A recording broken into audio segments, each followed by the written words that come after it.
Okay, we're a little bit on the late side, but we have some good news. We have some very good news. The winner of the Lincoln Town Car. Now, I understand just now, special bulletin from the newsroom, the badges have arrived. We can now eat. Has Gary Shoemake arrived? Yeah. Y'all at the rear of the room will please come in as quickly and quietly as possible. We would like to get started with the program at hand, please. Thank you. The panel program that has been scheduled for this hour. Here comes Gary.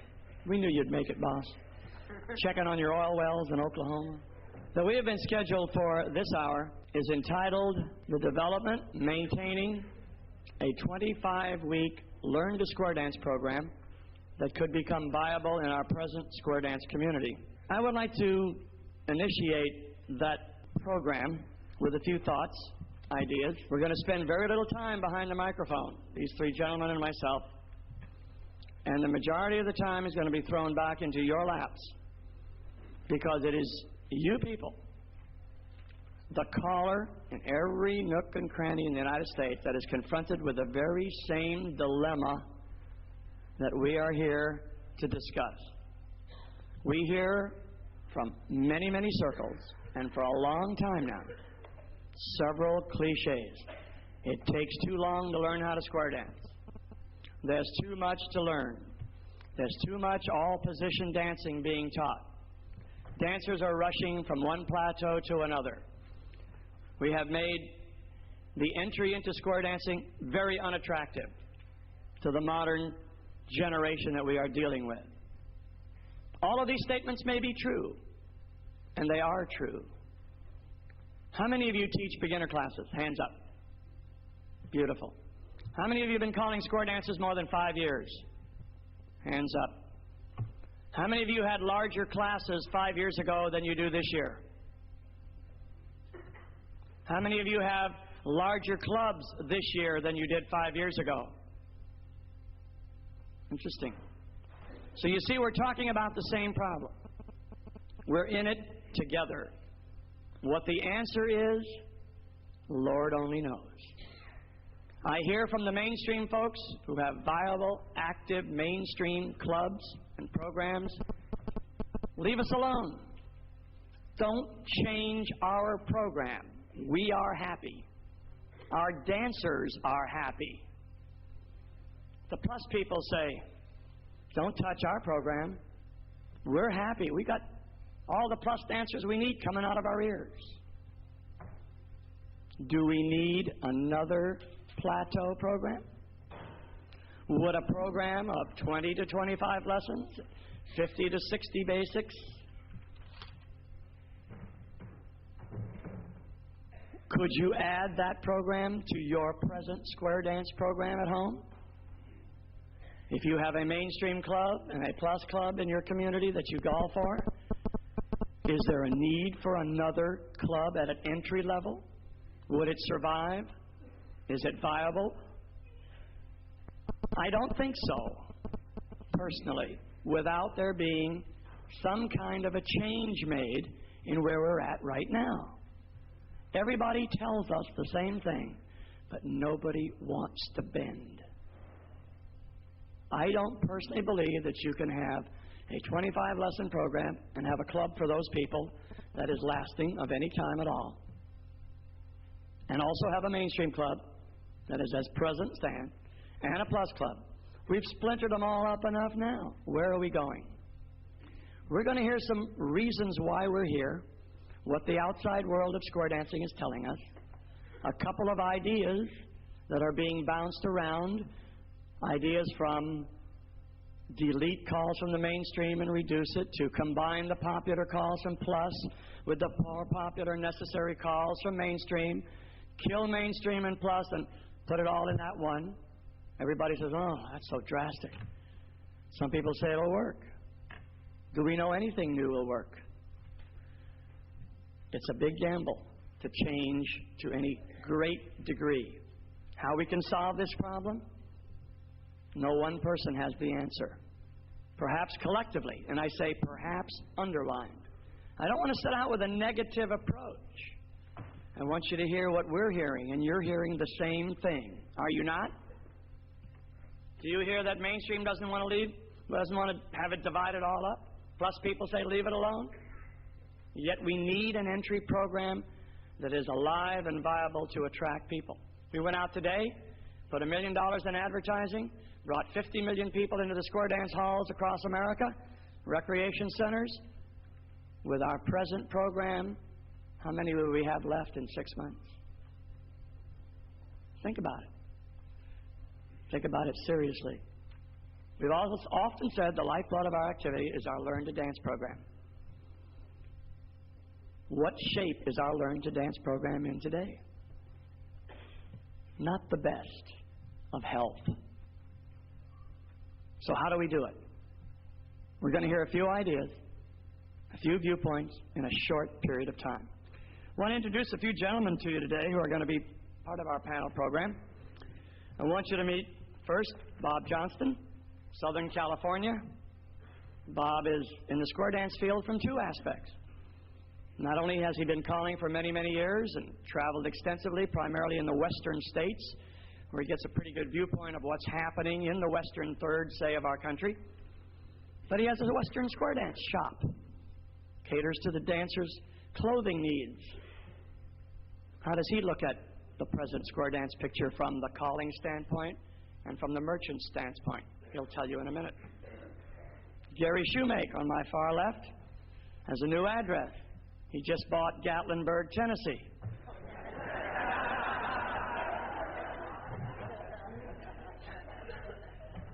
Gary, as you all know, has for many years now been one of the leading popular traveling callers in America. He has worked resort programs. He has worked home programs. And as a traveling caller, he can tell us maybe a little bit different picture, show us a little bit different picture. And Gary has a program to propose. Don't get me wrong when I say that this is our proposal. It's not CALLERLAB's proposal. It's a proposal that Gary has worked up that we can tear into and get our teeth into, because so far nobody has put anything down in black and white that we can tear into. Last, but by far least, gentleman on my right, Jim Hayes, has been a caller for many, many years, as you can tell by his decreasing hairline. He's a Midwesterner. Everybody who ever talks about America says the real America is in the Midwest. Those are where the real Americans are. Well, we're going to hear what the real Americans have to see and have seen and heard about what's happening to our beloved activity in the Midwest, and how they can reflect upon how we might evolve into a changing program over a period of years, and how we might handle the new grads at a beginner program that is less than forever. Once we hear from these gentlemen, and they guarantee to talk less than 5 minutes each, then we want you to tear into us. We want to build an idea. We want to come forth with a plan that maybe we can work with. And that's what we're hoping for. I'm going to ask Bob to start it off and let us know what it looks like from the merchant standpoint. Thank you, Mr. Lazary. My name is Yak. Yak. I thought that was sold by somebody else, but nevertheless. Ladies and gentlemen, I would like to say that 36 years of calling to all types of groups, from 5th and 6th graders through teens, preteens, adults, over adults, I feel that maybe I'm qualified to give you some insight as to what I feel is a problem here at the present time. I feel that unless a shorter entry program is made available and the creation of mainstream to support that we are in serious trouble. I feel that this is borne out by these various statistics, which I'm going to give you in a very short second here. If you check with Jim White of Promenaders or Sam of Sam's Petticoats, most of you know those people, it will indicate that over 250 square dance shops have folded within the last year. This is a bad business when you start looking at statistics like that. course, I'm not primarily concerned at the present time about shops, although I am worried since I survived another year. We have 10 shops in our area that have closed within the last year, which makes it nicer for me, but it scares the heck out of me at the same time. A Squared E, which has been the largest square dance organization in the world probably, in 1967-68 had 350 plus clubs, and today they probably have around 134.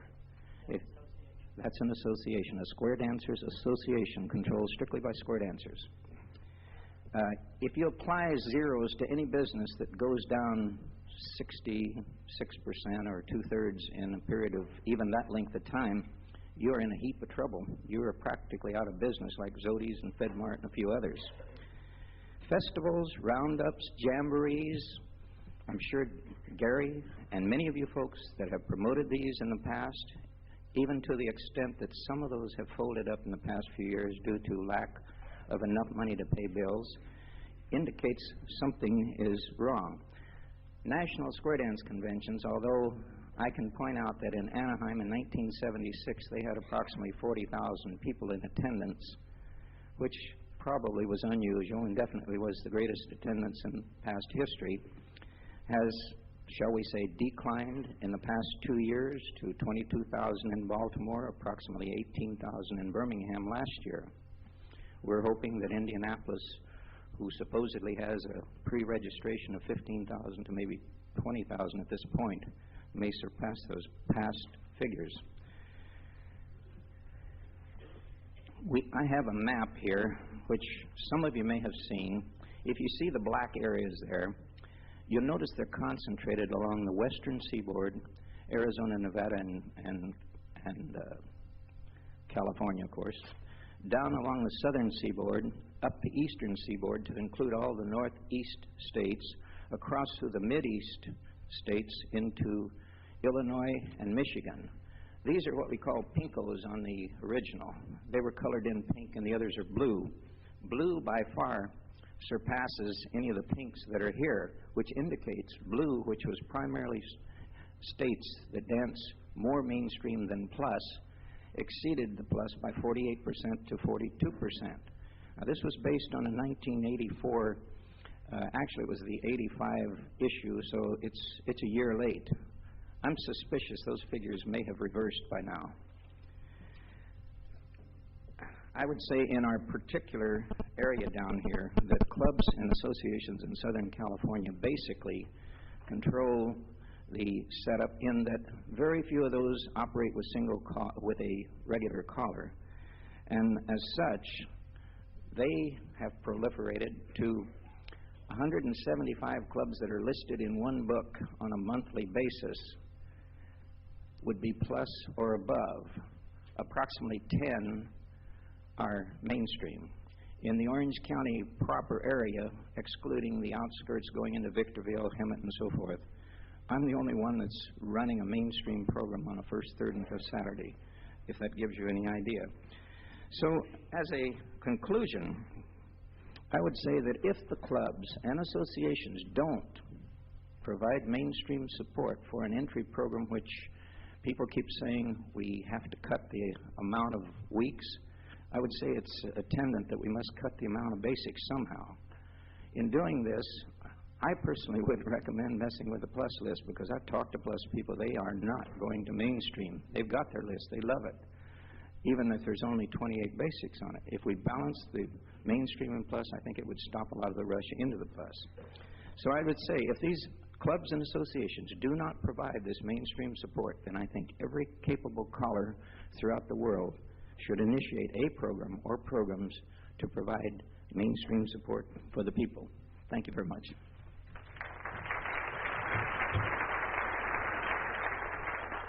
Bob, if I hear you right, you're telling me that the people who support our activity, the clothiers, the people who supply the callers with equipment, the dancers with clothes and shoes, the people who publish the directories in various areas with the listings of clubs, are all showing declines. They're showing declines. I talked to Gordon Goss. publisher of the Square Dance Directory. He feels very strongly that over the last 3 years, with his maximum listing of about 12,000, he lists 10,000 now on this year's book, but he says that's 2 years behind because clubs are more likely not to let you know that they are ceasing operation. He said that kind of catches up 2, 3, 4 years later. He anticipates next year's book will be around 8,000. So the support people to our programs and our activity are telling us something. Are we listening? Gary?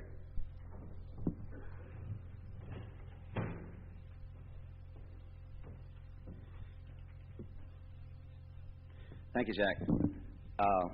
First of all, let me say I personally am in favor of a one base level for square dancing.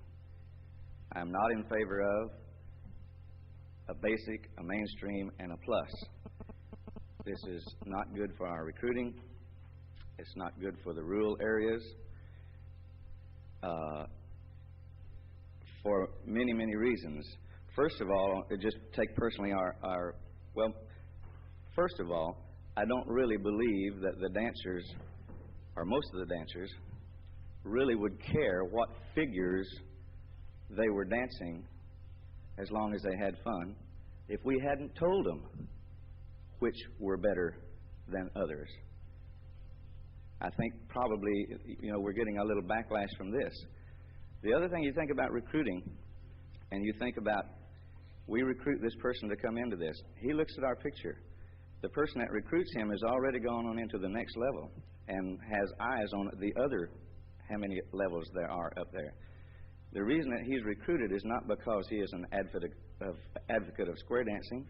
It's not because you or I are superstars callers. He doesn't know us. He knows his friend. His friend is the reason that he is out there square dancing. And we are making it possible, and we're making it almost happen with the level system at the base level. I don't care really at advanced. They can have as many levels as they really want. I don't really worry too much about that. But at the base level, we're making it hard for him to catch his friend for the very reason that he come in there. By the time he gets through his beginner's classes and into a mainstream group, his friend has already gone through a plus class because it is available to him, because we make it available to him. So his alternative, even if we survive him through the classes, which is pretty tough these days, if we survive that person or get him to survive the classes, then his friend has already gone up, and this is what he's looking at. We need one base level that we bring people into, and we keep them there until such time as they decide that they've had enough of that particular part of square dancing, and their option is to either drop out or go on up into the other levels that are higher. But we need a marked distance between the two, between square dancing at the base level and square dancing at the advanced and challenge level. This one base level, I think, with many of the things that we could do, first of all, I think we can, I'll go over the proposals that I have here to combine some of these things, and not what we would keep necessarily, as to what maybe we could do without. And while I'm thinking about it, it might be good that I think it also might be a good idea for us to, in working up this list, if we ever get to that point, someone said maybe we should just establish the fact that we're going to have 25 classes and vote on that and say, yes, that's what we're going to do, and then charge to find out what we're going to have in it. If we make that charge that we have to have 25 classes, then we will make the charge to fill it correctly. Think about, first of all, the arm turns. I've done some surveys. The very first class, on the very first list of our basic class, we have arm turns. Through the survey that I went over, just myself, with the people that I come in contact with around the country, I found one through that survey and one that I've talked to since then that actually during the first class took the time to do a arm turn drill with their people to teach them quarter or half or three-quarter or full turn arm turns. And by this I mean one on one, partner on one, right hand, turn one quarter, face the next wall, that is a quarter turn. Turn one more quarter, face the next wall, that is a quarter turn. Do a U-turn back, do the same thing with your left hand. Now this is myself included. I don't want to say that I done this either, because I didn't. But think about the possibilities of that one thing. If we, in essence, kind of what the way I like to put it is, we have been teaching the people to read without ever teaching them the ABCs. When we get to the ocean wave movements, and we're overwhelmed with ocean wave movements in our activity, we teach them the arm turns, half, quarter, and three-quarters, and we must teach them the sequence also. Think about the calls that could be eliminated, just the terms themselves, if we just use arm turns. Alum and right. We don't really need alum and right if we know how to do arm turns. The thar family. If we use a half arm turn and stars properly, we could even do without thars. Shoot the star is a half arm turn. I've worked out about 11 different things here. Teacup chain is a combination of arm turns and stars. Remake on the plus list. Do paso. How many of you call do paso without following it up, calling it directional anyway? How many of you would call do paso, and leave it at that? You wouldn't do it. If we took the time on our first class and took 5 minutes and said, now, ladies and gentlemen, this is really not going to help you tonight, but we're going to teach you the ABCs of square dancing, and we're going to drill you 5 minutes on this, then we're going to get back to fun. And when you go home this week, or when you go home before you come back next week, I want you to review this. You and Mom get in the living room and review these quarter turns, both right hand and left hand. The next week, review that form and also add half turns. Teach them half turns, both right and left. Go home and review this. When you come back the next week, review both quarter and half turns and teach them three-quarter turns. All the time that you're teaching them circle left and Alamana left and square throughs and star throughs and the basic things that you're doing, by the time that you get to the ocean wave movements, you do not have to teach them where a half turn starts and stops. All you have to do is teach them the sequence. You don't have to teach them where three-quarter starts and stops. You just teach them the sequence. That in itself, I personally believe, could take 4 to 10 classes off of our teaching sequence. Just the time involved in teaching them to read as we're teaching them the ABCs. I have a little list that I'll go over and not take any more of your time. Again, this is my own personal thing that we go over. Number one, I don't think that we need Alaman right if we have right arm turn. I don't specifically think that we need wrong way grand.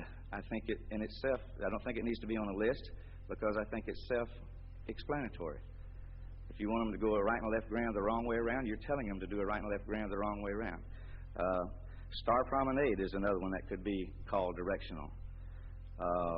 I'm not sure that we need to split the ring. We either don't need, not roll away, we either don't need half sachet or we don't need cross trail through. Because cross trail through is nothing other than a pass through and a half sachet. And we may not even need either one of them. I don't know. That's something else. We don't need to divide, I don't think. I think it should be called directional. I don't think we need do paso, that term, if you'll teach arm turns. There's some say that we don't need star through and slide through. I personally could take either or both. It really doesn't make any difference. There's others that say we don't need California twirl and partner trade. There again, I could take either one. Same for dive through and pass to the center. We have many conflicting calls that do accomplish the same thing. The VAR family. If we teach arm turns and stars, we could eliminate that particular thing on the list, and we could still call it. You could eliminate everything off of the VAR formations with the exception of slip the clutch. That is a different one. Which with arm turns, you could work the VAR position. With stars, you could work it, combine it with the VAR. With slip the clutch, that's the only call that you need on it. I don't think that we need the awkwardness of box the mat. We can either use arm turns or, in some cases, single circle, a lot smoother, both of them, or pass through U-turn back. I didn't see I had that written down here. Right. You always have. The question of couples trade at this level, I'm not sure that we need it at this base level. We don't need the extra name of trade by. We still call it directional, just like do pass o. We say trade by, centers pass, outsides trade. We do it every time. I'm not sure that we need both box and split circulate. I'm sure there's some good arguments for both. Turn-throughs are pretty redundant if you think about arm turns. We have arm turns and we have pull-bys. Why do we have to give that arm turn another name? We're great on names. Boy, we're terrific on names, I tell you. I don't think we need centers out at this level. This is pretty controversial, and I'm sure that I'll get some reaction on this. I don't really think that at this level we need Dixie style to an ocean wave. I think that we could use the advanced call of past the sea to be a whole lot easier taught and to get into the formation a lot smoother. I think we should eliminate curlicue at this level. Touch a quarter accomplishes the same thing as a curlicue, a lot more comfortably, and unless you use the call roll, it ends in the same formation, unless you're going to use it with that. I think we could eliminate partner hinge at this level. And then some calls where I advocate that we could combine part of the plus with this. Again, I'm eliminating. I'm not adding to or question the values of. Okay. Teacup chain, again, is arm turns and stars. Ping pong circulate. So many people teach ping pong circulate as a extend twice and partner trade. I've been using it for the last 2 weeks as a circulate. Use it as boys circulate to the next boy's position, and when he goes to that position, he establishes the facing direction that man is in. Use it as girls only. Circulate to that outside girl's position. When you get there, you stand in her footprints. As a circulate, not as a pass-through partner trade action.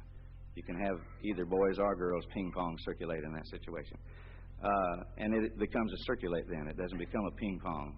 It just becomes a formation. It becomes a circulate from that formation. Anything in spread, call directional. Anything in roll, call directional. Explode family, call directional. Remake the VAR, teach arm turns and call them correctly and directional. Trade the wave, eliminate it. Grand swing through, call it directional. We don't need it on the list. Eliminate crossfire at this level or call it directional. Call all 8 spin the top directional by teaching arm turns and stars. Eliminate Dixie Grand because Dixie Grand is nothing other than a get out.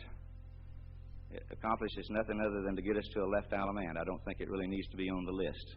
I don't think we need get outs on the list. Eliminate peel the top at this level. Eliminate 3/4 tag. Turn and left through. Teach arm turns correctly, and you use it directionally. You could eliminate many, many nights of lessons by teaching arm turns correctly. I'm about out of time. I could talk about it forever, but Before you quit, tell us what you're seeing in the thing that I see is that Jack asked me to remind you about what I see around the areas in the travels in the different areas. I see spot sections where there is a very strong mainstream program. In the Northwest, there's a strong mainstream program. In the rural areas, they are really having a dilemma. They have distances and they have time elements that they have. They can't drive 75 miles to class and then turn around and drive 75 miles back to a workshop and all these different things. So in the rural area, you are finding some that are sticking mainly with that, but with the mainstream program, but you're finding many, many that are crossing over into what we call the soft plus, so that they can go into the cities and dance with the folks up there. They like to be able to go someplace else and dance, and they can't really stay with it when they're only dancing at the mainstream area. The festivals, for the most part, are down because we have segregated our dance. We have new dancers that are afraid to come out to that festival, and that's really unfair. That's really unfair when you have new dancers and they can't come out to your big shindig because they are afraid to get out there. They don't want to break it down. You have the plus dancers, they're having a big time with it, but that's the section of it. Then you have the advanced dancers that are going up here, and they're not going to lower themselves to that because we got these other better things to do. It comes back to my mind at the Detroit National, Dave Taylor mentioned to me, up there they had 3 different rooms. I think it was A, B, and C, which had collapsible walls just like this. They had a plus, they had an A1, and an A2. They had, at most, in the plus, they had about 200 squares in the plus hall. In the A1, they had about 75 or 80. In the A2, they had less than 50. He said, you know, the bad part about this all is, when they had the national convention here before in Detroit, we opened this whole thing up, and we had over 1,000 squares, everyone having fun together. But now we have segregated them into these little small groups, made them make choices that they would not dance with their friends, and we've taken the fun out of it for many of them, and I think that's your base answer to your problem right there. You have taken the fun out of square dancing for so many of these people that they're saying, to heck with you, we're going to go bowl or we're going to go do something else. And we have had a mass exodus, I think, from our program, and I think if we don't do something to get it back to a one base level program, that we're going to continue on the same path until we go into oblivion. Thank you.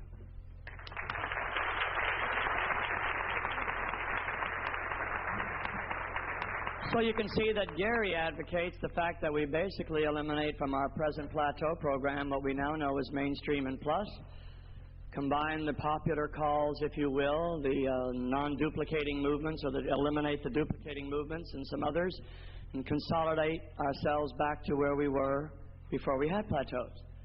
What we would commonly call it, or called at that time, the intermediate program, which was the club dance that everybody belonged to. The class, the intermediate club, and, quote, the high-level people who are off by themselves, which Gary indicated he would not begin to in any way, shape, or form wish to touch or change. I'm sure there are other viewpoints to this, but the one thing we don't want to get into this morning is a big, long discussion on what should be in a program and what should not. That's committee-type work later on. What we need to do is put a shell and build the little compartments and say, what are we going to put in them? What's the name of this compartment? And put them in later on. Come up with a concept that we can develop in depth at a later period of time. Jim's going to talk with us a little bit now about, should we establish an entry-level plateau, an entry-level dance program, how it might fit into the present dance picture as we now know it, and make it successful, I might add. Thank you, Jack. I don't believe it's going to work anyway. They have asked me to try to present something that would work. And I've been to so many meetings and listened to so many people and crossed the fence so many times in the last 24 hours that I was talking to Milton out in the halls, and he doesn't know where to go, and went to the Board of Governors, and they don't know where to go, and here I am, Midwest Kansas. You tell me where to go, yeah. But, you know, if we did have any kind of a program at all that's going to work for everybody, it's really going to have to be some kind of a thing that starts at the bottom and work up. And everybody's talking about the pyramid upside down, and we're not adding to the bottom. So what happens to the upside-down pyramid that just goes on out to oblivion? If we started a good program down at the bottom using what we have, the tools that we have, and our talents, we could probably rebuild a base that would get real wide again, and then maybe possibly go through the same transition over another 20 or 30 years. And that's probably what's going to happen. It's going to take a lot of guys to settle back down and start putting a program together in the bottom and building there. And if most of the guys are saying, well, it's not popular, and in my area the clubs hire the callers, and the club tells me what to do. What good is it if there's not going to be a club there anyway to call for? And if that $40 or $50 or $100, whatever you get, is that important to the program 20 or 30 years from now, then it's our short-sightedness, not the dancer, the people that aren't in here. We're talking about a massive advertising program to get people back into the, or introduce them to square dancing and take the negative out of it. I'm sure this would be fine if we, the base, the foundation, are ready to mold these people in the proper direction. If we did anything, we first would have to establish a program. It would have to be a workable program. It'd have to include the meat, what I call the meat of the mainstream and plus program, and basically everybody's talking in these terms, the broadening or the one level, or, and I don't want to get into that.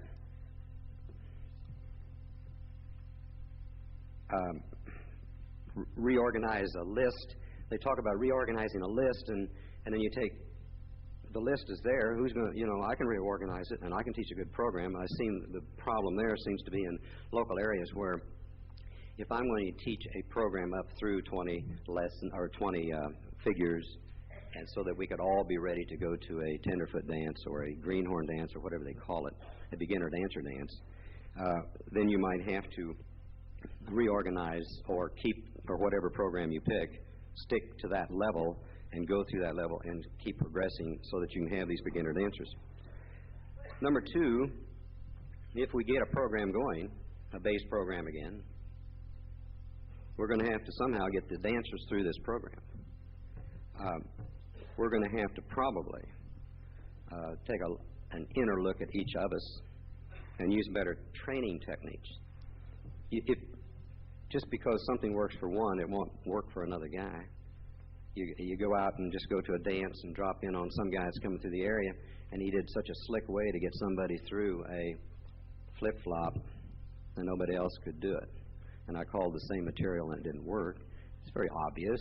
The man he's talented. He has the technique to submit that little bit of choreography to those dancers, whether they're basic or mainstream dance. It doesn't matter where they are.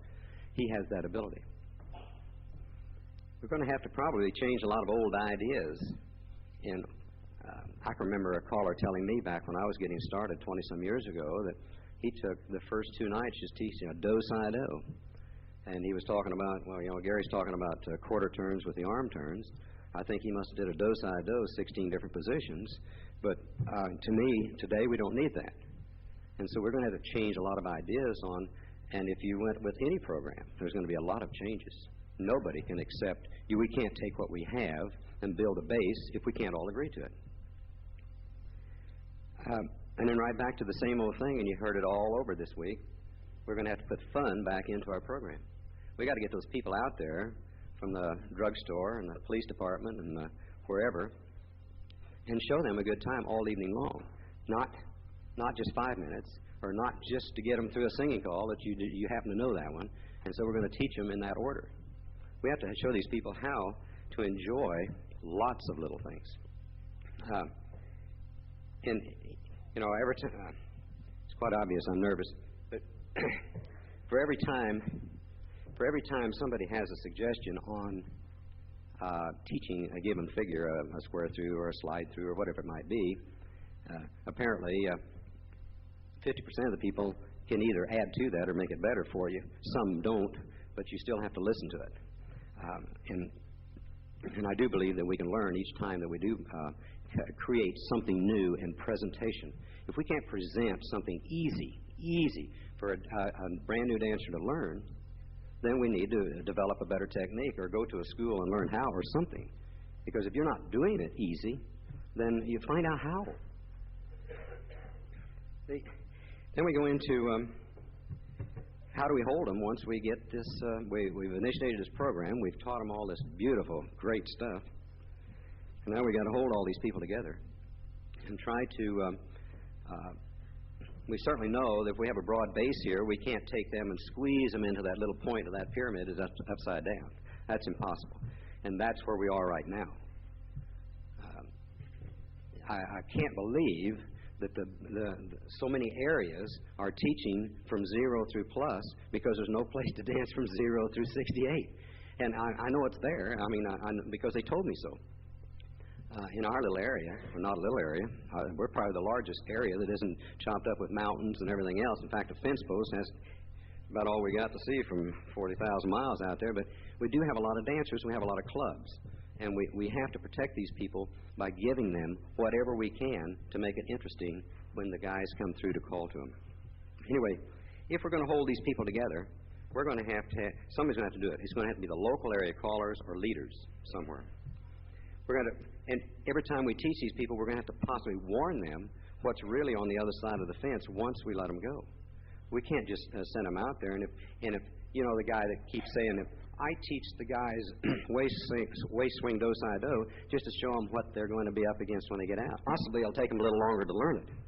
But if I'm the one that's going to teach it to them and say that's what's going to happen, they're damn sure going to do it. To save any of our new dancers, an effort has to be made by the regular club members and the area club dancers. You take these guys and, you can work yourselves silly and get a nice set of classes going, a nice group of people. But if the area dancers don't accept them, if the area dancers don't dance with them, if the area dancers don't have programs to put them into, then you have a problem. So we get right down to one thing, establishing a communication. And then there's an old saying, if you're not the solution, you must be the problem. And I think our problem is right here, guys. It's a matter of agreeing on what to do with it. The caller's role has got to be much greater now than it ever has been in the past because of the vast amount of territory and the competition and the number of weekends, and everything is all part of it. And it's something that's going to change, and we're not going to keep the old traditional square dance program. Something's going to change, and because nobody wants to stay anywhere, I want to go around and travel around a little bit and see something. I don't want to be locked into anything, but I do think we ought to start locking in one area down here, the fun level. As Jack and many of the other guys have said all weekend, you've seen it. Everybody has gone to any meeting and has heard the same thing indirectly. It's going to take us the guts to get out and start the program. We're going to have to down at the base do it ourselves and work with our dancers and start creating it. Now, I know everybody's going to holler and say, well, I can't do it because our association doesn't allow this and doesn't allow that. Well, if that's the case, then it must not be any good in the first place. Something's wrong. But I know one thing. It's not CALLERLAB's problem or fault. We are it. Unfortunately, for every suggestion we've heard this week, there's going to be 5 reasons how it ain't going to work. And believe me, I'm listening, but I've sure crossed the fence many times. I don't have a problem with teaching a mainstream program in 25 weeks. I don't have any problem adding a few soft calls, plus calls. The first guy's going to jump up and say, well, I'll bet you don't teach such and such through this intricacy and this thing with this styling and that. Maybe I don't. But my dancers are probably just as good as anybody's when you come right down to the line, except maybe the ones that really have an extensive program. A lot of people don't use angels. I use angels, and I like them. A lot of people don't like them because they're always out there messing around telling the dancers where they're wrong and how to do it. Don't give you a chance to get the word in edgewise and always talking out in the squares. I don't have that problem because the people that come there understand my system. And we work the system, and the system works. I know I get a complaint now and then. He said, well, take a new dancer and you walk them through a nice new little, or not a new figure, but a figure, spin chain through or 8 chain through or whatever it is, and you call it directional. Use the arm turns, use whatever it takes. Don't give it a name. They're not interested in the name at the time. And the dancer from the floor that screwed it up was the dancer who'd been dancing 3 years. And he says, well, if you just told us the name, we could have done it. Yeah, sure could have. But why can't you dance it the way it's called to you? So, anyway, I could go on and on and on and on because teaching is something that a new dancer is really something I enjoy, and I think all of us do. But it's the techniques that you use to make these dancers enjoy this and get them through this 25 weeks and give them the maximum amount you possibly can with warning and signals and flags waving to tell them of some of the problems they might have. I just think that I take a big circle, like again, if I mention something, everybody's got it, or it's better, that's fine. But if I take a big circle, I teach, 14, 15, 20 different things out of a big circle because I have control over that. I don't have to worry about this square screwing up over here or something happening down there or something. I have a big circle out there, and they're all doing the same thing. And if they're not, you can spot it just like that, and you have full control. You can teach just on and on and on and on. You can just teach. And they're not related to a square yet. It's related to somebody, a position, a quarter turn, a half turn. And it's probably harder to learn a quarter turn and a half turn from a circle than it is in a square. But at least it works. I always use no hand movements first. I never go into hand movements. Once you establish some direction and if they can travel and move from this point to that point and make a proper turn, then they've established positioning. And once they've established positioning, it's easier to go into a hand move type thing. But anyway, those are just little things I do. I know you all do them as good or better, and I don't have the solution, but believe me, brothers, I'm going home and work harder.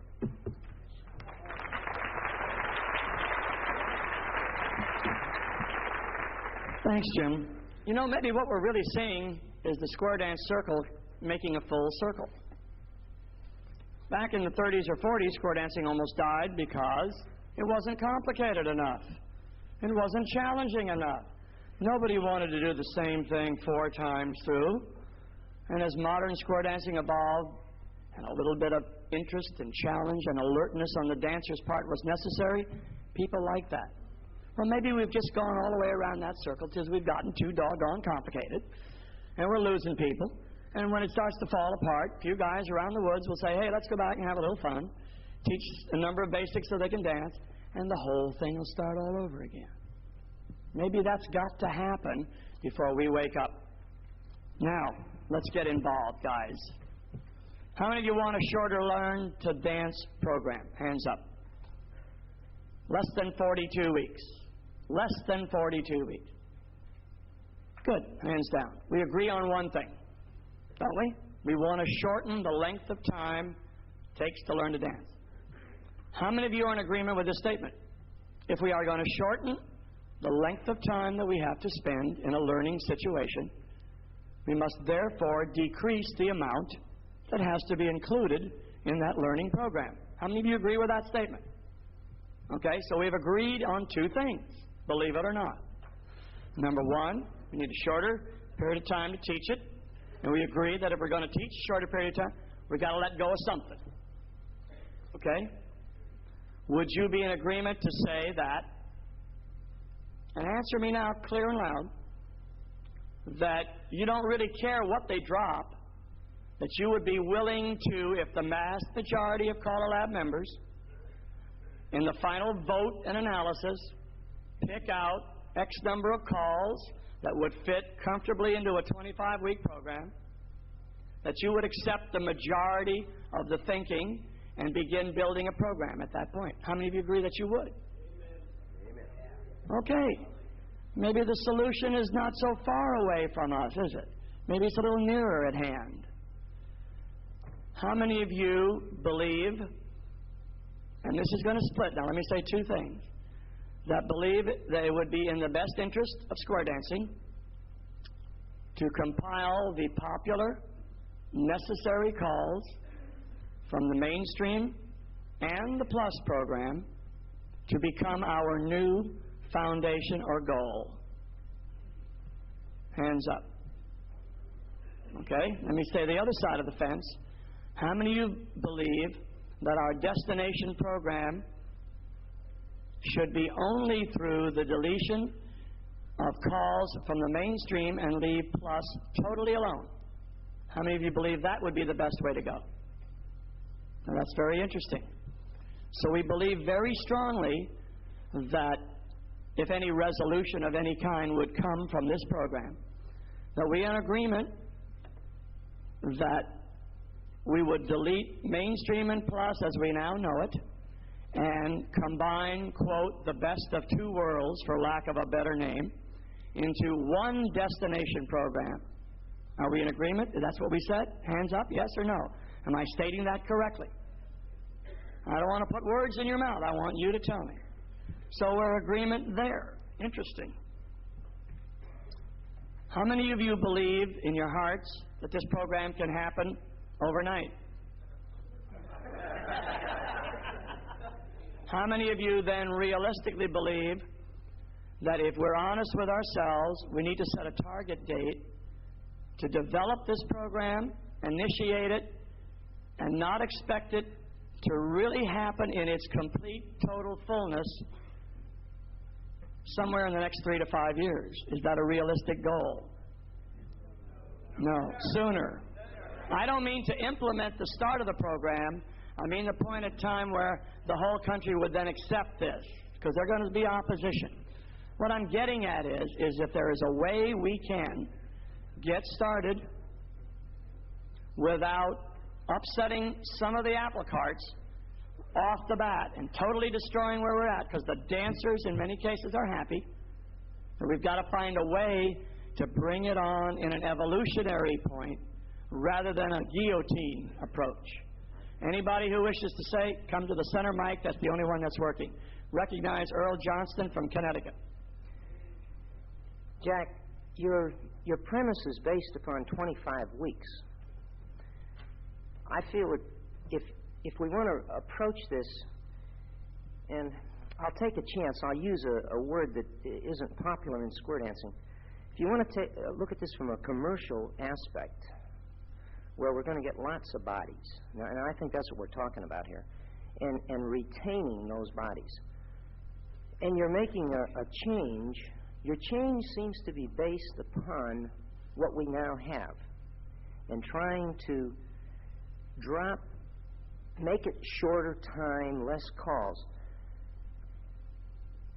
And I disagree with the premise. I believe that our present program, as it is going, is doomed. It has to die. So let it die naturally and don't go messing around with it. Just let it go. Because we have in our hands now, with this present program, a way for us to continue to make a living or make enough money to buy records or, whatever whatever you do with your money, I don't care. The thing is, we should back up and make this a really commercial program the way it was and I'm not sure you can do this, but if you went back 25 years ago, well, a little more than that, because that would only be 60. Let's go back to 55. When we were teaching 6 lessons, and they were learning, I don't know, maybe 15 calls, we couldn't get them in the hall. I had so many people taking beginner lessons on Tuesday night that I had to start another class on Wednesday because so many people were taking lessons. And if we're going to make a change, I would be in favor of saying, here is a program that you can learn to square dance in 10 weeks. And I don't care what you put on the list. Hell, you can put Motivate on there if you want. That's fine with me. But give me a list that I can have people dancing in 10 weeks, and they can't go to the state festival. They can't go to Gatlinburg, They can't. Well, but I'm being realistic. They may only be able to dance in their own club to get started because this is going to be a very small program when it starts. But I would bet if you went back to 10 weeks and whatever calls you want, you could run 2 to 3 classes a year, and in 3 years, the new program would have probably twice as many people as the present program. And by the time we got it started, it might not even take that long. Because, man, they're dropping like flies. One thing that I question, and no one yet mentions numbers. When you're talking about your class, your club, are you talking, have you got 1 square or have you got 3 squares?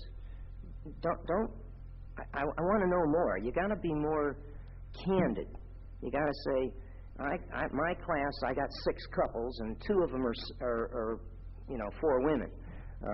Tell me what you've got, because if Eddie Mayall, who's over here, says his class, he's talking 10 squares. But if I'm talking my class, I'm talking 6 couples. Now, we have different problems.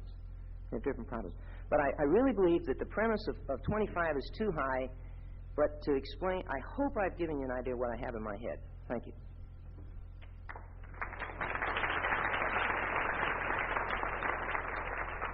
Gene Spence from South Carolina. Yes, I would like to back this up. I think 25 weeks is still much too long. In our area, we, and in many other areas, guys I've been talking to, have reduced the official 41 to 42 weeks of CALLERLAB recommendations down to 30 weeks. Is that about right? Most people are teaching in 30 weeks. It's a school year. Okay. So we're now teaching about 3/4 of what CALLERLAB recommends now. If you come out with a 25-week program, that's only 5 weeks less than what we're doing now. That's not enough. We're all having trouble with 30 weeks as it is now. 5 weeks is not going to do any good. What we need is something, it was my viewpoint before Earl got up, that probably 15 to 20 weeks. I think 10 weeks would be great. I don't know that that's enough to really give them enough material to challenge them sufficiently. I think probably 15 to 17 weeks would be enough. I'd be willing to go along with 10. The long classes is a double-edged sword. Number one, the people that were able to recruit and get into classes, even for 30 weeks, the 30 weeks is too long. They can't commit to that long. We've got too many other conflicts. What's the percentage of working wives that we have now as opposed to 15 or 20 years ago? You know, the wives just don't have that, and the modern society that we have today is not willing to commit to that much. So once we get them into classes, they don't want to stay that long. We can't recruit them in the first place after we get them out to the first couple of party nights, and then they find out how long it's going to take. They won't even come to the first class. What I am going back to my clubs, and he's talking about statistics. One of the clubs that I have now that 5 years ago had 32 couples in their classes. This year we have 5.5 couples. What I'm going to do, I'm going to go back and suggest that we have our first couple of party nights, really have a big advertising campaign to get people to come out to the first couple of party nights. From there, try to get people to commit to a 5-week introduction to square dancing. Now, most people will commit to 5 weeks. Okay, this is not a full learn to square dance program. You're asking them to explore square dancing, pay for it. You know, the first 2 nights are free. Pay for a 5-week program in which you introduce them to square dancing.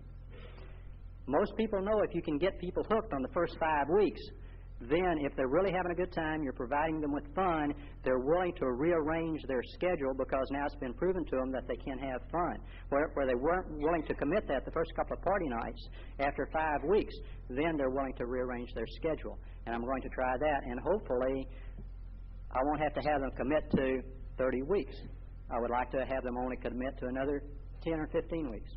Now, we've heard a different viewpoint. I recognize Earl's suggestion program as being one in which we are starting a totally new program from scratch, would not affect what we are now doing, and would create more of an commercial, recreational introduction type of square dancing that would be an entity of itself and not really part of the kind of modern Western programs that we see today, whereas a shortened intro program that we had been discussing before of the 20 to 25 lessons would be more a replacement for what we now have.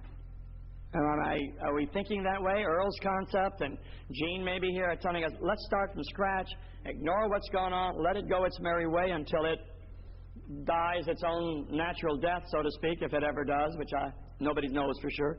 And let's start a totally different program. That's another total viewpoint with merit.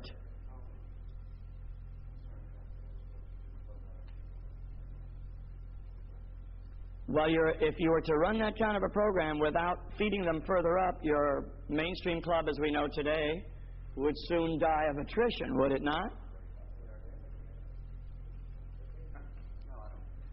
Gentlemen, let's hear from you. I don't know, what time does this session end? 4 in the morning? Or something like that. Jack, I'm Leroy Wilkins from North Carolina. Yes. I like what Earl has to say, the tempo of the idea that he has. I think that CALLERLAB, we as a group, have codified our lists, and mistakenly we've made all the good things and all the bad things about square dancing and made them gospel by making a list.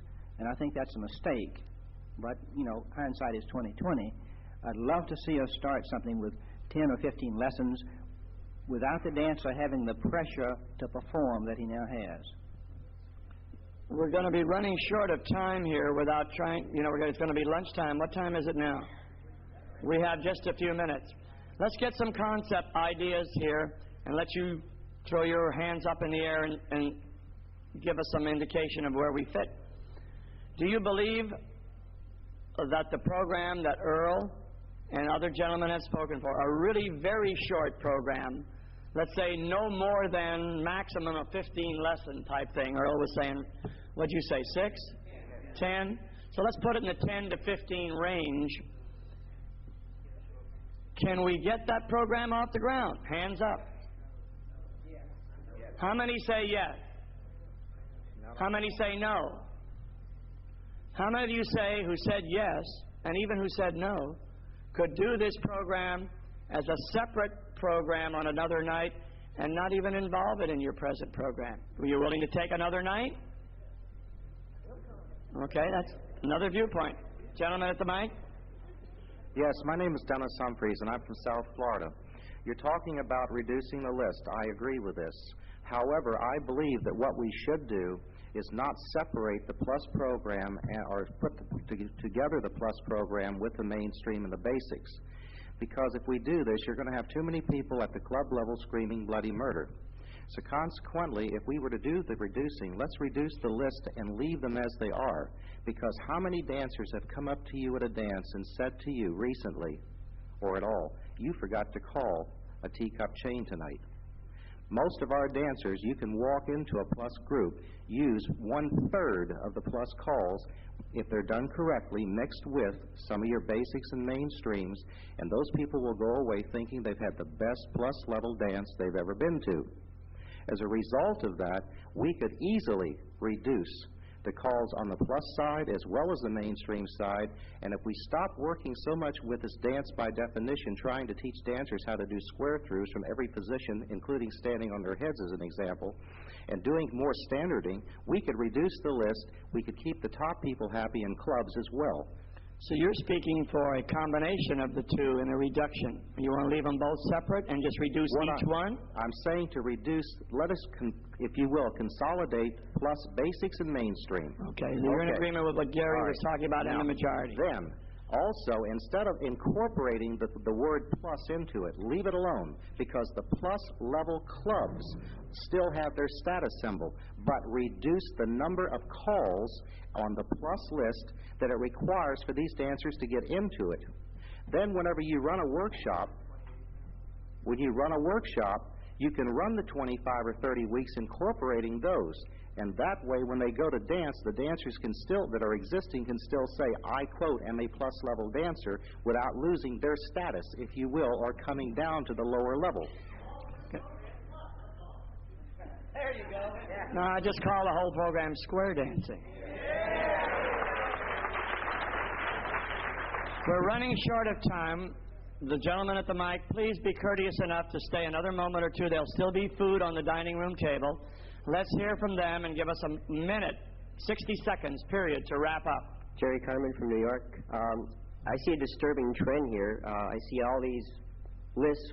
To me, before, when CALLERLAB first started, we had the mechanism for bite-sized steps. We had the basics, we had the extended basics, and we had the mainstream. And now I see all these things being condensed into big mouth-sized steps. Very difficult to take to go from one plateau to the other. And I currently have a 20 basic program, and I find it difficult to be able to well, I'm trying to think of what I'm going to say. In my 20 basic program, I have to isolate these people because there is no mechanism for a 10-week course. And so I have to take the basic program that exists now and pick the calls that I'm going to do with them, but they can't go dance with anybody else since we don't have a coordinated program that we can integrate it with. But I would like to see the list, if you will, broken down into bite-sized steps so the callers can pick and choose the type of program that suits their own area and suits their own programs. I'd like to see it go back again to basic, extended basic, mainstream, +1, +2, whatever you have. Okay, the last gentleman, and please keep your remarks as brief as it's possible to get your message across. Thank you, Jack. Larry Cole, Indiana. We all have, I'm sure, our own ideas. If I can get a strong suggestion from the leadership, I will go home and try to do everything in my power to change to that. The only thing that I have heard today that concerns me is a comment that Jack made. He said we need to decide how many weeks, then later on we need to get a committee to decide what, then later on. I'm very concerned there is not much later on. Good point. An excellent point.